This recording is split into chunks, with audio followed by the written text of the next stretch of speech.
Good morning, and today, thank you for joining me for the morning coffee and for another day in my vlog. This time we'll continue the reading, The Language of Letting Go by Melody Beattie, which I believe is connected to the topics that we discussed in this channel, but to do something positive with learning from what to conclude from abusive relationships. What was special about the Watts case was that there was no warning sign that we could see. There's a whole list of signs of abusive relationships, such as control issues, financial issues.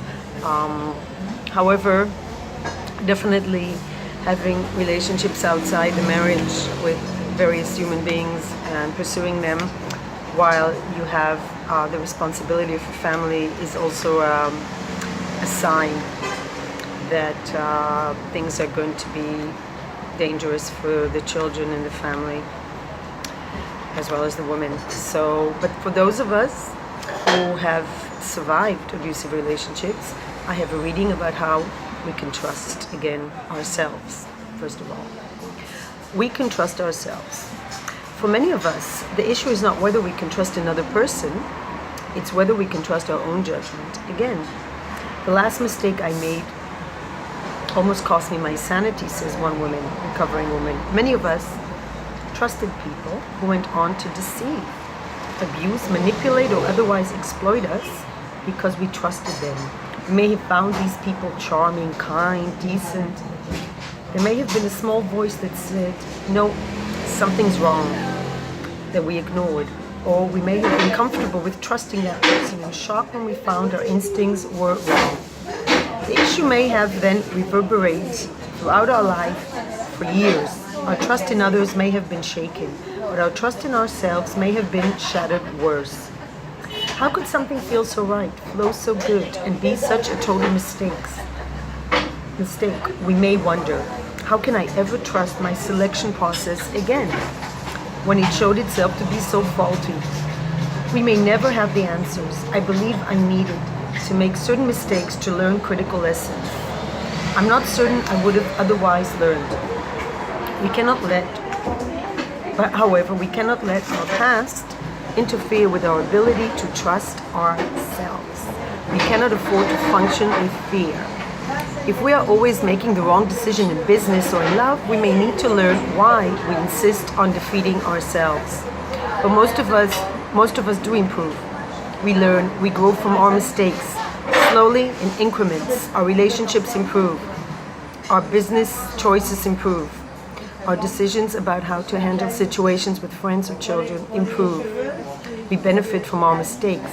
We benefit from our past. And if we made mistakes, we needed to make them in order to learn along the way. Unfortunately not. There are a lot of women and children that cannot be in the place of learning, but that have not survived the abusive relationship. However, the ones who have survived, we can benefit from our past. So today, this is the meditation.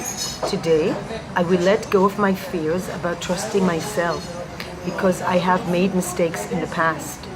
I understand that these fears only serve to impair my judgment today.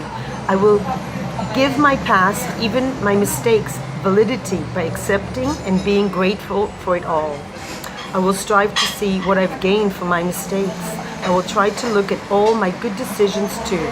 I will keep a watchful eye for improvement, for overall progress in my life. I don't know if I can be grateful for bad experiences. I think, however, we need to differentiate between patterns. If you see patterns in your life where you are always falling into the same types of relationships and dynamics,